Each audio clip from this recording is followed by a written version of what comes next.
నిన్న ఆదిలాబాద్ జిల్లాలో తమ్మిడిహట్టి దగ్గర రాష్ట్ర మంత్రుల చేసిన హడావిడి చూసిన తర్వాత ఒక విషయం మాత్రం స్పష్టమైతా ఉంది. పని తక్కువ, ప్రచారం ఎక్కువ. ఈ ముఖ్యమంత్రి గారు మంత్రులు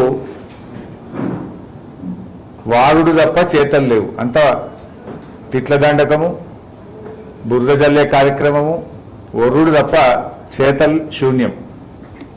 ఇప్పుడు దూపైనప్పుడే బాయి తవ్వాలన్నట్టు ఎలినోనో వస్తుందని ఇప్పుడేదో హడావిడిగా మేడిగడ్డ రిపేర్ అంటారు, హడావిడిగా తమ్మిడిహట్టి కట్టినట్టు పేపర్లకు ఫోజులు ఇస్తూ ఉంటారు. 30 నెలలుగా మరి కాంగ్రెస్ పార్టీ ఏం చేసింది?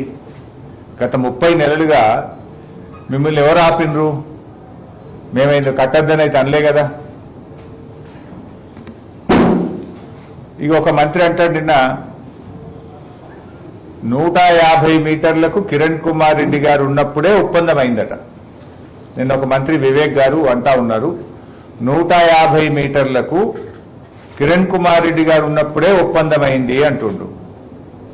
ఒక మంత్రిగా ఉండి ఇంత పచ్చి అబద్ధం మాట్లాడొచ్చునా? ప్రజలు ఏమనుకుంటారనే కొద్దిపాటి సోయన్న ఉండాలనా వద్దా?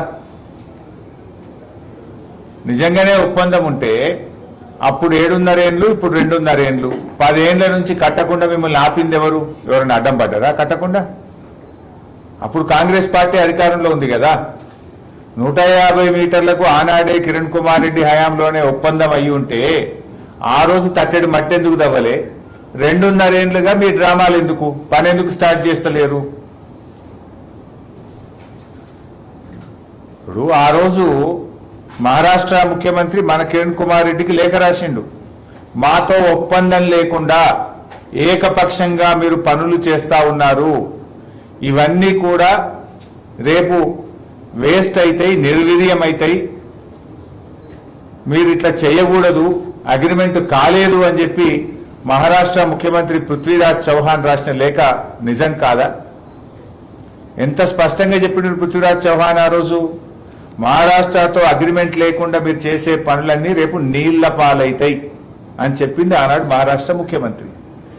మీరేమి దానికి భిన్నంగా మీరేం చెప్తుంది? ఇవాళ అగ్రిమెంట్ అయిపోయింది ఆల్రెడీ అంటున్నారు. అగ్రిమెంట్ కాలే, అగ్రిమెంట్ కాకుండా మీరు పనులు చేస్తున్నారు కనుక మీరు చేసే పనులన్నీ వృధా, నీళ్ల పాలైతాయని ఆనాడే మహారాష్ట్ర ముఖ్యమంత్రి మన ముఖ్యమంత్రి కిరణ్ కుమార్ రెడ్డి గారిని హెచ్చరించిండ్రు.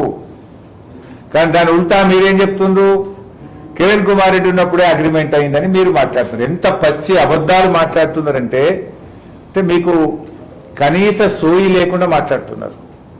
ఇంకో సింపుల్ ముచ్చట, ఒకవేళ కిరణ్ కుమార్ రెడ్డి గారు ఉన్నప్పుడే అగ్రిమెంట్ అయ్యి ఉంటే తల దగ్గర పనులు ప్రారంభించకుండా తోక దగ్గర ఎందుకు ప్రారంభించిండ్రు? కిరణ్ కుమార్ రెడ్డి గారు ఉన్నప్పుడు అగ్రిమెంట్ అయ్యి ఉంటే తమ్మిడిహట్టి దగ్గరనే మీరు బ్యారేజ్ నిర్మాణం స్టార్ట్ చేసి ఉండాలి. తమ్మిడిహట్టి దగ్గర చేయకుండా పోయి చేవల కాడ పొక్కలు తవ్విండ్రు.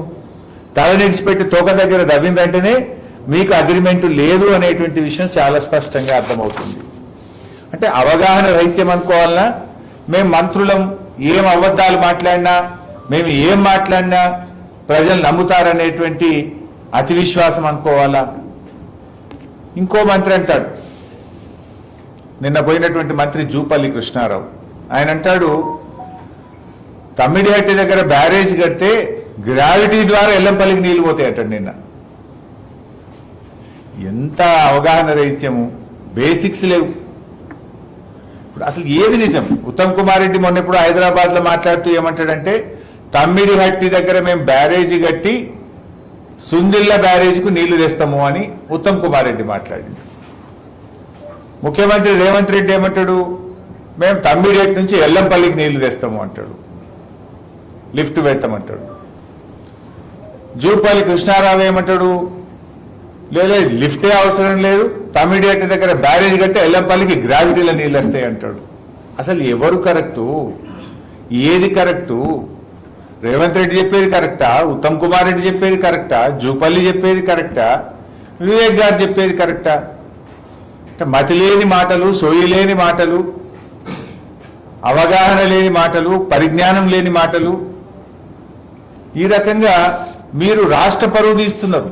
మీ పరువు తీసుకుంటే తీసుకోండి, మాకేం అభ్యంతరం లేదు. కానీ తెలంగాణ మంత్రులకు ఇంత సోయి లేకుండా మాట్లాడతారా, ఇంత అవగాహన లేకుండా మాట్లాడతారా అని రాష్ట్రం యొక్క పరువు మంట కలుపుతున్నారు మీరు. ఇవాళ మొన్నెప్పుడు హైదరాబాద్ లో ముఖ్యమంత్రి రివ్యూ చేసి ఏమన్నాడు, 150 మీటర్లకు ఎత్తుకు బ్యారేజ్ కట్టడానికి కిషన్ రెడ్డి గారు మహారాష్ట్రను ఒప్పియాలి, దానికి నేను లేఖ రాస్తున్న బహిరంగ లేఖ అన్నాడు. వివేక్ ఏమంటున్నాడు, 150 మీటర్ల కిరణ్ కుమార్ రెడ్డి ఉన్నప్పుడే అగ్రిమెంట్ అయింది అంటాడు. అంటే కిరణ్ కుమార్ రెడ్డి ఉన్నప్పుడే అగ్రిమెంట్ అయితే నువ్వు కిషన్ రెడ్డి గారికి ఎందుకు బహిరంగ లేఖ రాసినావు? రేవంత్ రెడ్డిది కూడా ఎట్లుందంటే పొలిటికల్ స్కోరింగే తప్ప స్టేట్ స్కోరింగ్ లేదు. రాష్ట్ర ప్రయోజనాలు పట్టవు రేవంత్ రెడ్డికి. ఎవడన్నా ఒక పక్క రాష్ట్రాన్ని ఒప్పించాలి, అక్కడ వేరే ప్రభుత్వం అధికారంలో ఉంది అంటే ఒక స్టేట్స్ మెన్ లాగా బిహేవ్ చేయాలి, విజ్ఞతతో బిహేవ్ చేయాలి. ఆ రాష్ట్రానికి వెళ్ళి సంస్కారంతో మనము ఇచ్చిపుచ్చుకునే ధోరణిలో మన రాష్ట్ర ప్రయోజనాలు కాపాడడం కోసం ఒప్పించాలా, మెప్పించాలి. కానీ రేవంత్ రెడ్డి తీరెట్లుందంటే రెచ్చగొట్టే తీరున్నది. నిజంగా నువ్వు కిషన్ రెడ్డికి బహిరంగ లేఖ రాస్తే మహారాష్ట్ర అగ్రిమెంట్ అవుతుందా? Is it the way of getting the things done? నువ్వేం చేయాలి? మర్యాదపూర్వకంగా పోయి కలవాలి. అది కూడా మీ పద్ధతి ఎట్లుందంటే, ఆనాడు కేసీఆర్ గారి నాయకత్వంలో 2 జూన్ 2014లో ప్రభుత్వం ఏర్పడితే జూన్ నెలాఖరికల్లా నేను మహారాష్ట్రకు పోయినా. ప్రభుత్వం ఏర్పడిన నెల రోజులు కూడా నిండక ముందే కేసీఆర్ గారు దోలిస్తే నేను మహారాష్ట్రకు వెళ్లి మహారాష్ట్రలోని మినిస్టర్ గారిని, ముఖ్యమంత్రి గారిని కలిసి మాట్లాడినాం. ఒక్క నెల లోపల మేము పోయినాం. మీరు 2.5 ఏళ్ళైంది, ఇంతవరకు పోయింది లేదు, బహిరంగ లేఖలు రాస్తున్నారు అగ్రిమెంట్ చేయండి. అంటే మీ నిజాయితీ ఏందో, మీ చిత్తశుద్ధి ఏందో అర్థమైతలేదా? మేము ఆ రోజు ఇదే తమ్మిడిహట్టి దగ్గర బ్యారేజ్ కట్టుకుంటామని కొత్త రాష్ట్రం ప్రభుత్వం ఏర్పడిన నెలలోపే నేనే స్వయంగా ఆనాటి నీటిపారుదల శాఖ కార్యదర్శి మేమందరం కూడా మహారాష్ట్రకు వెళ్లి వాళ్ళని బతిలాడినాం, ఒప్పుకోండి అని చెప్పి రిక్వెస్ట్ చేసినాం. కానీ మీరు 2.5 ఏళ్ల తర్వాత బహిరంగ లేఖ రాస్తుంది. అంటే మీ సిన్సియారిటీ ఏందో, మీ ప్రాజెక్టు పట్ల మీకుండే చిత్తశుద్ధి ఏందో అర్థమైతలేదా రాష్ట్ర ప్రజలకు? అంటే ఇది ఒక రాష్ట్రాన్ని ఒప్పించే పద్ధతి కానే కాదు.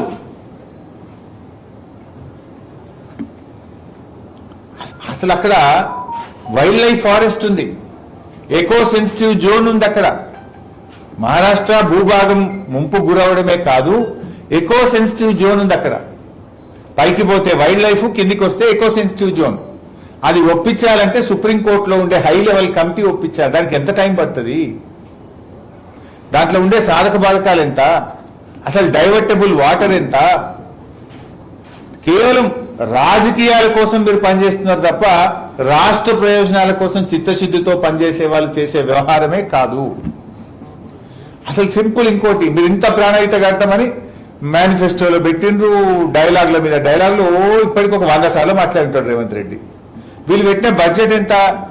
2024-25లో ప్రాణహిత సేవలకు పెట్టింది బడ్జెట్లో 2 కోట్లు. 2025-26లో ప్రాణహిత సేవలకు పెట్టిన బడ్జెట్ 30 కోట్లు. ఈ సంవత్సరం 2026-27 ఈ సంవత్సరం బడ్జెట్లో పెట్టింది 50 కోట్లు.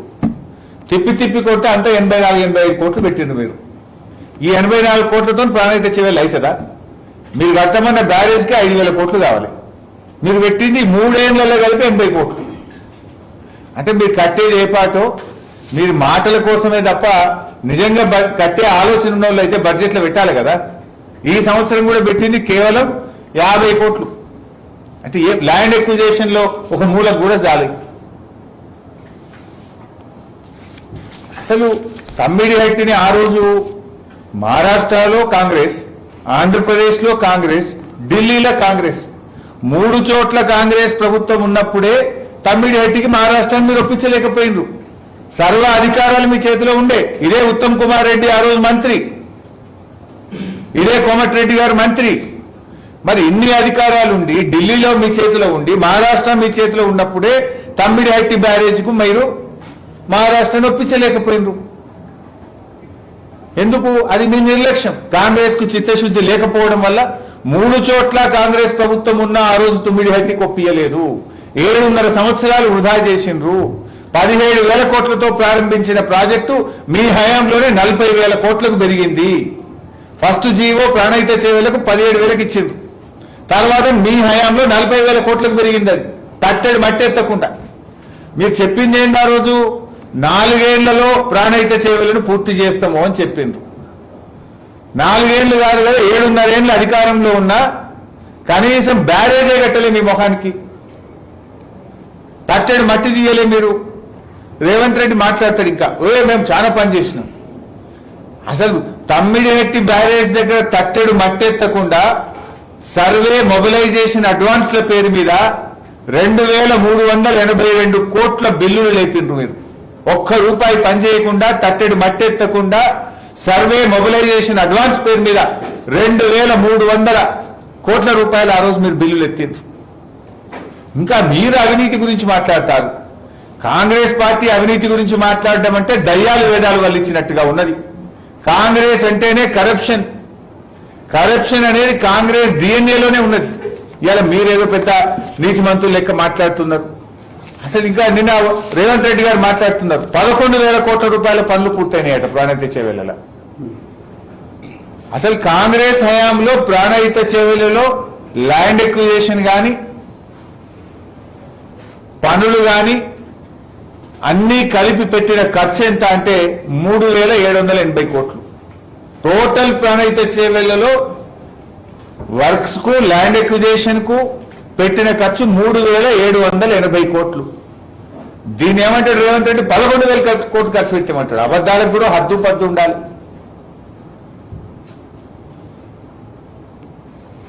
తమ్మిడిహట్టి దగ్గర నీళ్లు లేవు, ప్రత్యామ్నాయం చూసుకోండి అని ఒకటి కాదు, సెంట్రల్ వాటర్ కమిషన్ 2 లెటర్లు రాసింది. ఆ లెటర్లు నేను అసెంబ్లీలో చూపించిన. ఇదే రేవంత్ రెడ్డి ఫస్ట్ పేజ్ చదివితే 3rd పేజ్ తీసి చూపించి, రేవంత్ రెడ్డి 3rd పేజీలో చదువు ఏం రాసింది ఉమాభారతి గారు, నీళ్లు లేవు ప్రత్యామ్నాయం చూసుకోమని చెప్పింది 3rd పేజీలో ఉంది, తీసి చదువు అంటే చప్పుడే కూర్చున్నాడు తలకాయ కిందకి వేసుకోదు. ఇదే రేవంత్ రెడ్డి ఆ రోజు ఇది జలయజ్ఞం కాదు ధనయజ్ఞం అని చెప్పి ప్రెస్ మీట్ల మీద ప్రెస్ మీట్లు పెట్టిండు.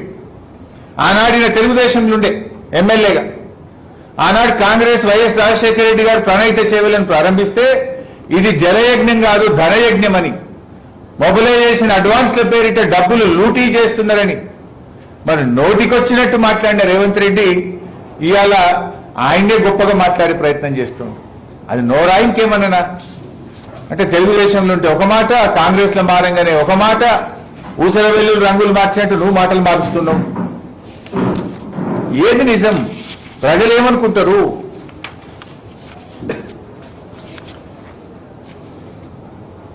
ఇలా మేడిగడ్డ 3 పిల్లలు రిపేర్ చేయమంటే 30 నెలల నుంచి నువ్వు ఏం చేస్తున్నావు? కాంగ్రెస్ ప్రభుత్వం వచ్చి 30 నెలలు అయింది. మేడిగడ్డలో కుంగిన 3 పిల్లలు మరమ్మతు చేయడం చేత కాదు నీకు. మేడిగడ్డ ఎంత గొప్పదంటే ఈ రోజు ఈ నిమిషానికి ఇప్పుడు కూడా మేడిగడ్డలో ఈ నిమిషానికి 6,400 క్యూసెక్ల నీళ్లు పోతున్నాయి ఎండాకాలంలో. ఇంత మండు టెండల్లో మే 9వ తారీఖు నాడు 6,400 క్యూసెక్లు మేడిగడ్డ దగ్గర పోతున్నాయి. మీరు చెప్పిన తమ్మిడిహట్టి దగ్గర ఈ నిమిషానికి 2,000 పోతున్నాయి. 2,000 ఎక్కడ, 6,400 ఎక్కడ? దాదాపు 300 ఎక్కువ పోతున్నాయి కదా. అంత అద్భుతమైన పాయింట్ను అప్పటి నిపుణుల సలహా మేరకు, వ్యాప్కోస్ సలహా మేరకు మేడిగడ్డ దగ్గర కట్టి ఆ 3 పిల్లలు మరమ్మతు చేయ చేతనైతే లేదు నీకు. 30 నెలల టెస్టులు డ్రామాలు చేస్తుంది. ఏం టెస్టులు అయినాయి? మేడిగడ్డ దగ్గర 500 బోర్ హోల్స్ వేయాలంటే ఇప్పటికి 5 కూడా వేయలే మీరు. 5 కూడా వేయలే. ఆ 500 బోర్ హోల్స్ ఎప్పుడు కావాలి? మీరు డిజైన్ ఎప్పుడు చేయాలి? రిపేర్ ఎప్పుడు చేయాలి? ఇప్పటికే 2.5 ఏళ్ళు అయిపోయింది. మీ టెస్ట్ల వరకే మీ పుణ్యకాలం ముగిసేటట్టున్నది. మీకు చిత్తశుద్ధి లేదు. మేడిగడ్డ మరమ్మతు చేస్తే కేసీఆర్ గారికి ఎక్కడ పేరు వస్తుందో అని ఈ తుమ్మిడిహట్టి డ్రామాల్లో ఆవట్టిరు మీరు. ఇదంతా డ్రామా, ఈ తుమ్మిడిహట్టిదంతా. నిజంగా 2.5 ఏళ్ల తర్వాత బహిరంగ లేఖ రాస్తారు ఎవడన్నా. మేమేమో గవర్నమెంట్ వచ్చిన నెలకే పోయినాం మహారాష్ట్రకు, నువ్వేమో ఉత్తరం రాస్తున్నావు. అది ఎవరో కిషన్ రెడ్డికి ఇవ్వాల్సిందేమో మహారాష్ట్ర ముఖ్యమంత్రి ఫడ్నవీస్, నువ్వు రాసేదేమో కిషన్ రెడ్డికి. అంటే రాజకీయం చేస్తున్నావు తప్ప పరిష్కారం ఆలోచించడం లేదు. రాష్ట్రం గురించి నువ్వు ఆలోచించడం లేదు. ఇలా వచ్చే సంవత్సరం ఎలినో వస్తుంది, కరువు వస్తుంది అని రాష్ట్రం దేశం అంతా కూడా సైంటిస్టులు అందరూ కూడా చెప్తున్నారు. ఇటువంటి కరువు పరిస్థితుల్లో కటిక చీకట్లో కూడా కారు దీపం లాంటిది కాళేశ్వరం ప్రాజెక్టు. కటిక చీకట్లో కూడా కారు దీపం లాంటిది కాళేశ్వరం ప్రాజెక్టు. ఎంత కరువు వచ్చినా నదిలో నీళ్లు ప్రవహించే ప్లేసు మేడిగడ్డ. దాన్ని మరమ్మతు చేసుకోవాలి. రేపు త్రాగునీళ్లకు కూడా ఇబ్బంది అవుతుంది రేపు తెలంగాణకు. కేసీఆర్ గారు ముందు చూపుతో రేపటి సాగునీటికి, తాగునీటికి, పారిశ్రామిక అవసరాలకు, తెలంగాణ భవిష్యత్తు కోసం తెలంగాణ సోయితో ఆలోచించి నిపుణులు, ఇంజనీర్ల సలహాతోని ఆ ప్రాజెక్ట్ నిర్మాణం చేసిండ్రు. ఎందుకంటున్నా ఇంత నిప్పులు కురిపిస్తున్న ఈ ఎండలో 6,400 క్యూసెక్కులు ఇప్పుడు ఆడ వాడుతున్నాయి. పోయి చూడండి, ఆడ పోయి మేడిగడ్డ దగ్గర వాడుతున్నది ఎంతనో పోయి చూడండి. లేదా గేట్ స్టేషన్లో మీ ఇంజనీర్లు అడగండి, చెప్తారు ఎన్ని నీళ్లు పోతున్నాయో. ఇలా కాళేశ్వరం తక్కువ చేసి మాట్లాడితే మేమేదో కేసీఆర్ను తగ్గించినట్టు, బీఆర్ఎస్ను తగ్గించినట్టు అనుకుంటున్నారు మీరు. ఇది తెలంగాణ జాతికి మీరు చేసే ద్రోహం, తెలంగాణ రాష్ట్రానికి మీరు చేస్తున్నటువంటి ద్రోహం. మమ్మల్ని తిట్టండి, పడతాం, కానీ రాష్ట్రానికి ద్రోహం చేయకండి.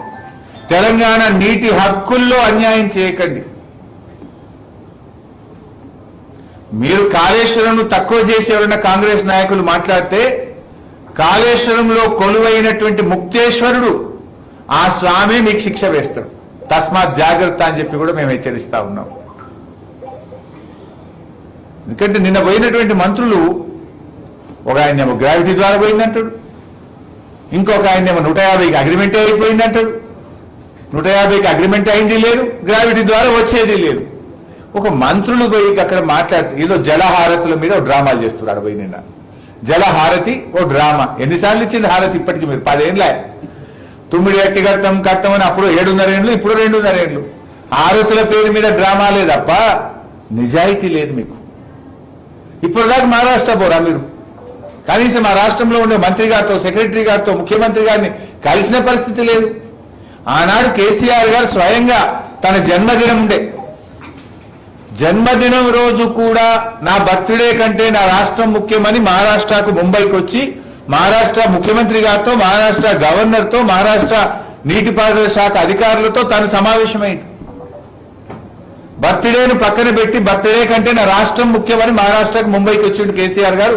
రాష్ట్రం ఏర్పడ్డ నెలల్లోనే వెళ్ళిండు కేసీఆర్. కానీ మీరు 2.5 ఏళ్ళ. ఆనాడు 7.5 ఏళ్ళు ఢిల్లీ, మహారాష్ట్ర, ఆంధ్రప్రదేశ్ కాంగ్రెస్ ఉన్నా చేయలేదు. ఇవాళ 2.5 ఏళ్ళైనా ఇంతవరకు పోయి మాట్లాడింది లేదు. మళ్ళీ నిన్న పోయి జలహారతి పేరు మీద ఓ డ్రామా. ఎంతకాలం ఆడతారు ఈ డ్రామాలు? డ్రామాలు కట్టి పెట్టండి. మేడిగడ్డ 3 పిల్లర్లు వెంటనే మరమ్మతు చేయండి.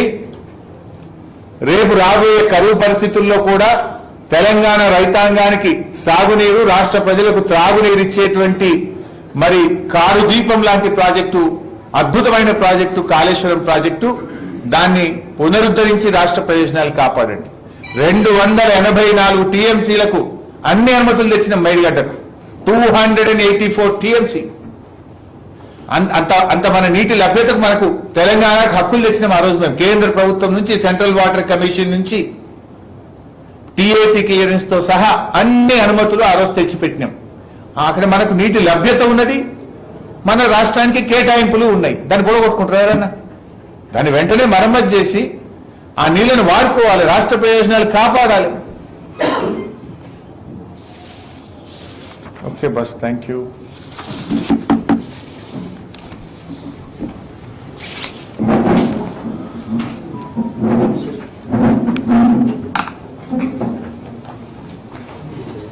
ఇంకొక పాయింట్ మక్కలది అందులో మాట్లాడాలంటే చిన్న కొడుకులు మాట్లాడతారు, వాటిలకు మక్కలకు సంబంధించి. ఇంకోటి మా క్రిషాంక్ ఇది ఒకటి చెప్పేస్తే అయిపోతుందా, మర్చిపోయినా. ఈ బీఆర్ఎస్ పార్టీ నాయకులు మన్నె క్రిషాంక్ గారిని కేసు మీద కేసు పెట్టి రాజకీయ వేధింపులకు గురి చేస్తా ఉన్నారు. ఒక కేసులో బెయిల్ వస్తే ఇంకో కేసులో పీటీ వారెంట్లు వేసుకుంటూ మళ్లీ అరెస్ట్ చేసి జైలు నుంచి బయటకు రాకుండా చేస్తున్నారు. చేయాల్సిన పని చేస్తలేరు.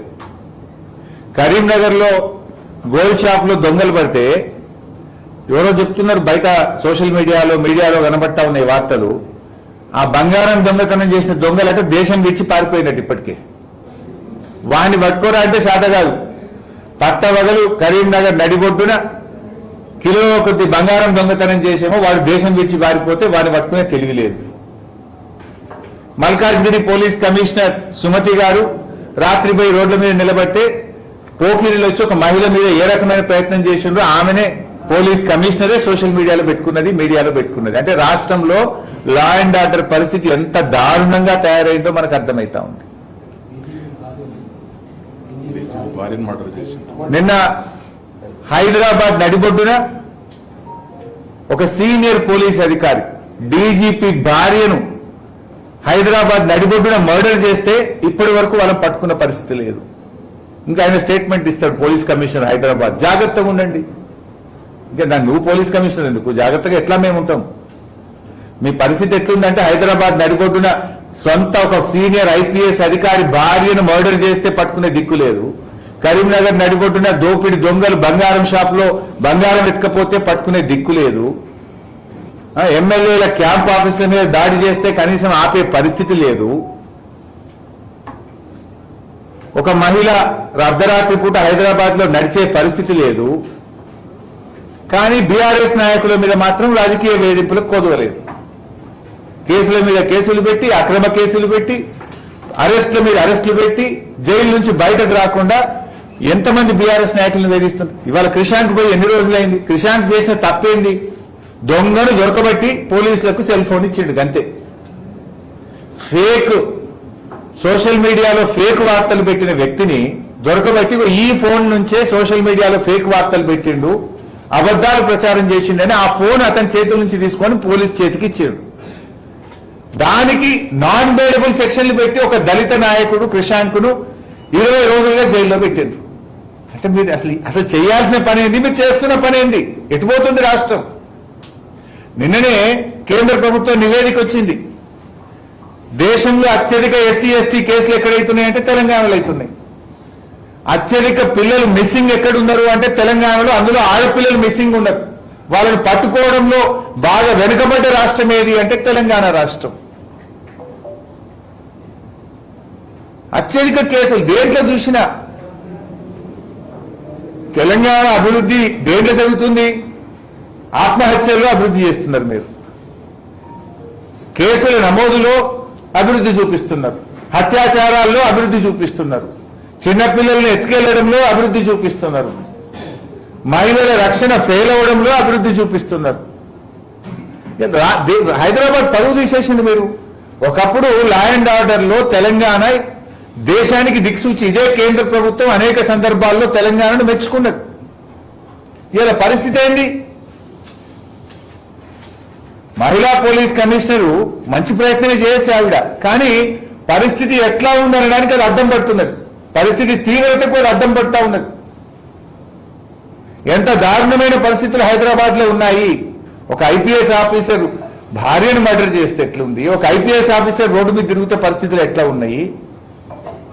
అంటే ఈ రకంగా రాష్ట్రంలో రాజకీయ వేధింపులకు పోలీసులు వాడుకుంటున్నారు. కక్ష సాధింపు చర్యలకు పోలీసులు వాడుకోవడం వల్ల పోలీసులు తమ పని తాము చేసుకోలేక లా అండ్ ఆర్డర్ కుప్పగూలింది. రాష్ట్రం పరువు తీసింది ఈ రేవంత్ రెడ్డి. హోంమంత్రిగా ముఖ్యమంత్రిగా Revanth Reddy after fail. Thank you.